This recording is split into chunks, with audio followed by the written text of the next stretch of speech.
To blog or not to blog? That's the big question in today's online business space. Should you start a blog for your business, or is blogging dead? Well, that's what we're going to find out in today's episode of SEO Snacks. SEO Snacks. Hello and welcome to SEO Snacks, bite-sized SEO tips and hacks that you can implement straight away. My name's Janelle, I'm an SEO consultant from ContentQueen, and I help small businesses with small budgets to get found online. Today I want to be talking about blogging for businesses. Is it dead? Is it worth the time and the money invested? And what return on investment can you get from it? Today's online space is highly saturated. There are billions and billions of blog posts online. So how can you cut through the noise? And is time spent on blogging actually worthwhile? That's what we're going to cover in today's episode, and also by the end of this episode you should know as a business owner whether or not blogging is going to be worthwhile for you. So let's go. But first, as this is called SEO Snacks, snacks are involved, and I've got until the end of my snack to tell you my SEO hack or tip. This is my favourite part. You can nominate a snack by leaving it in the comments, and let's see what my snack of the week is. And this week's snack is apricot Danish. Yum! Alright, cool, let's go. And please remember to subscribe so you don't miss a future episode of SEO Snacks. So, first and foremost, why the hell would anyone do blogging for their business? Well, most of the time people do blogging for businesses because they want to capitalize on SEO, search engine optimization, which means getting your website found in Google and the likes. So blogging essentially achieves this by adding topical relevance to your website. So say if you're an SEO consultant, like myself, I would then have a blog that's about SEO and helping businesses to optimize their websites for SEO. And therefore, what that's going to do is build a range of different blog posts that link back to my core SEO services that help to provide topical relevance in a hub and spoke model that tells Google, okay, so they are an SEO consultant, they know about SEO, they've provided all these resources, they know their stuff, and they're an expert. And also what that does is each new blog post that is published is another page that can be indexed in Google and therefore is another chance to rank. Also, the other reason people blog is because content marketing is a great way to acquire new customers by providing valuable content in an area that you're an expert in and they're interested in, to help nurture them along the buyer's journey and for them to get to know your brand in a way that you're not just selling to them, you're actually providing them useful content that can help them with their businesses or in whatever field that you're writing content about. So that's essentially why businesses have blogs in the first place, for SEO and also as a means of content marketing. Chocolate. This is my breakfast. Thank you to the French. But while that's a core reason for businesses to have a blog, we need to understand that just because you write content and stick it up on your website, it doesn't necessarily mean that that's going to cause your website to rank higher in search results. Because if your content's shit, then Google's still not going to want to show it highly. So the problem with blogging is that you actually have to spend a lot of time, resources, and lots of research really to be able to create this excellent content that's actually going to move the needle. And this is why a lot of people say that blogging is dead. There's a lot of competition out there in every single space, especially when it comes to blogging, because everyone wants to get traffic for free through SEO and they want people to find their content online. So therefore, the bar has really been raised high. That means if you want to get your blogs ranking highly in Google search results and for them to help boost your website, you need to write really comprehensive content that's better than your competitors and anything else that's already out there, which is really difficult to do. You need great writers, you need a lot of time, you need a bit of money to invest, and you're still not guaranteed to rank, right?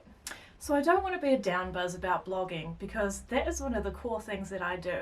I'm a journalist and I've got into the SEO space and now I'm an SEO consultant. And what works well is the fact that I know what makes great content and I know SEO, so I can then merge them together. However, this is my livelihood, so I want to tell you that blogging for SEO is an excellent way to capitalize on SEO gains and free traffic, but you need to be going about it the right way and understand that you can't just hire a random writer who doesn't know SEO and doesn't know your niche to write content for you, because they're not going to know what they're actually writing about in the topic. How can they provide the most value if they're not experts in what they're writing about? So I'm just going to go through the core reasons why you would have a blog and also the things you need to think about to make sure that it's a success. Alright, so first and foremost, blogs help your SEO efforts through building topical relevance and giving you more opportunities to rank in search engine results. However, what you need to think about as a business owner is you need to hire someone or get an SEO expert and content strategist who can help to identify the low-hanging fruit, the keywords that you want to target, and what different blog posts are going to help to achieve what you want to achieve. So each blog post should be different, it should have a different intent, it should be related to your core offering and your area of expertise, because otherwise it's pretty random, right? You shouldn't be writing blog posts about fish and chips if you're McDonald's. So it needs to be in relation to your field. It needs to be comprehensive, well-researched content that provides more value than anything else out there on that topic in particular, and it needs to be written by a proven expert. So Google really looks into authorship and who is responsible for the content. So that means if you've got a writer who is just a lifestyle journalist or just a lifestyle writer, or they're just someone you found on the street, her name's Mary and she has 3 dogs and 5 cats. And old Mary over here, who is a cat enthusiast, is writing about fishing. Where's your expertise in fishing? You need to prove that your authors are actually experts and can actually write about these topics and provide people with information that can be trusted.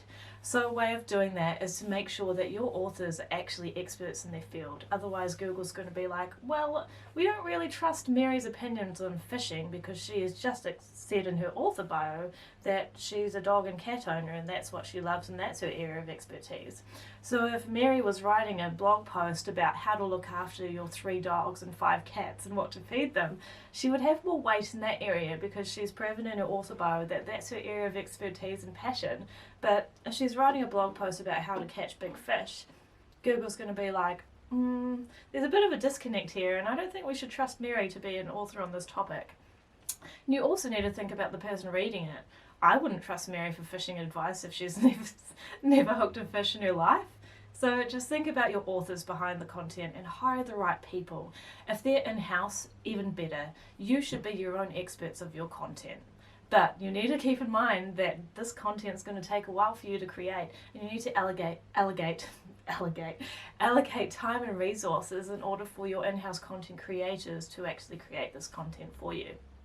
My next tip on that is to hire an expert or consultant like myself who can look over your content, proofread it, edit it, make sure it's as comprehensive as possible and ticks all the boxes for SEO so you've got the best chance of it ranking in search results and actually achieving what you want it to achieve.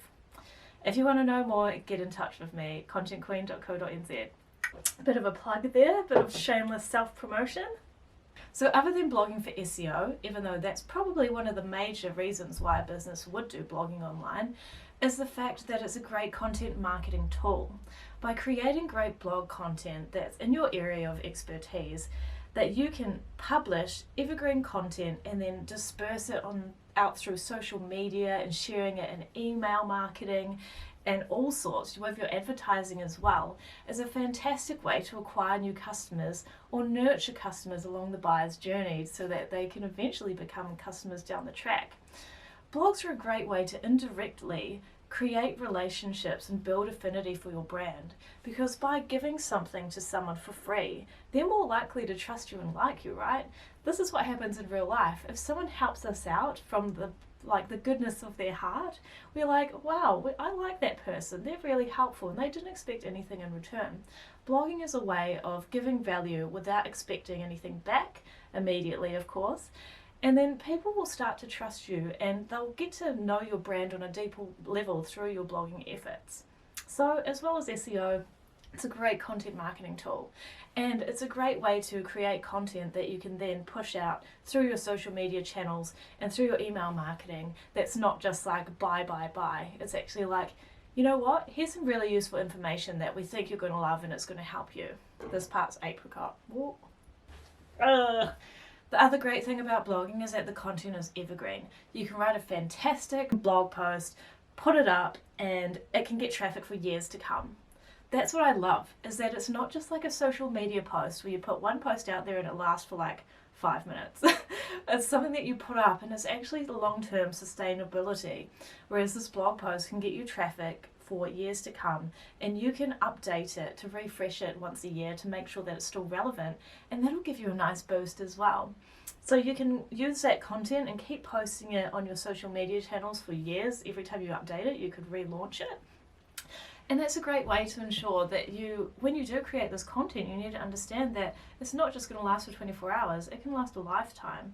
So it's worth investing in, because this content, it can really pay off in dividends in the long term, especially if it's fantastic and it actually helps you to get sales. The other thing I like to do with blog posts is that when I create a content strategy, I'm thinking of what are the key things that we can capitalize on in terms of what people are searching for in Google that are relevant to what we offer, and how can we provide the best content for them to help them along the buyer's journey that provides value. And then after you've created a collection of blog posts, you can actually collate all of these, turn them into an ebook, which you can then market on Facebook and get emails for people downloading this kind of content. The great thing about this is that you've already created this content. It's just a way of repurposing that content and bring it all together for a valuable freemium offer, which means they enter their contact details to receive this free ebook, and then you've got their details. So that's another fantastic way to get the most out of your blogging efforts. So is blogging dead? Hell no, blogging is not dead. It's just too many people do it badly. They just jump in and start creating content willy-nilly. It's not comprehensive and it's shit compared to anything else out there. And they're not being strategic about it. They don't have a list of specified blog topics that they need to write about in order to assist their SEO efforts and that people are actually searching for. So of course they're going to get crap results.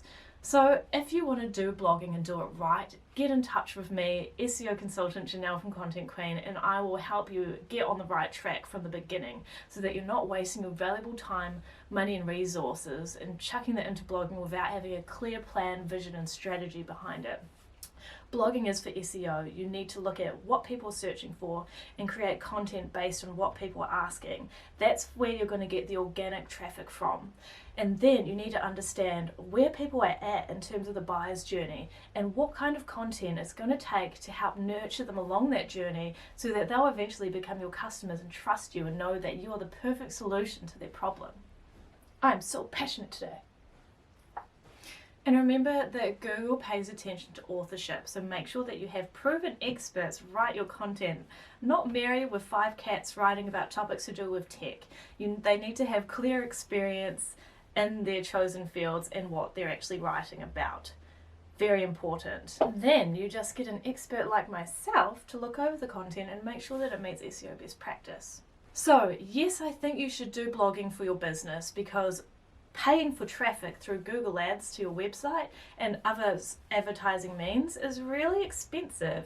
And if you create great content, not only will it help you to rank higher in Google search results if done right, but you can use that for ebooks, for lead generation, you can post it on social media, you can put it into your email marketing campaigns and provide more content that's actually going to help your target audience along the buyer's journey so they can eventually become customers. So there are so many great benefits to blogging, but as I said, do it properly, do it right, and make sure you subscribe to SEO Snacks, because in future episodes I'm actually going to be diving into how to create great content and also how to do a content strategy. So subscribe to me on YouTube, drop me a comment if you have any questions at all, and you can get in touch with me at contentqueen.co.nz to book your free one-on-one strategy session. I can't say strategy. Where we go over your needs of your business, what you're doing, where you want to get to, and how you can get there. Thank you so much for watching this episode of SEO Snacks. You are bloody awesome for getting this far. I love you, and thank you. See you next time. Bye. SEO Snacks.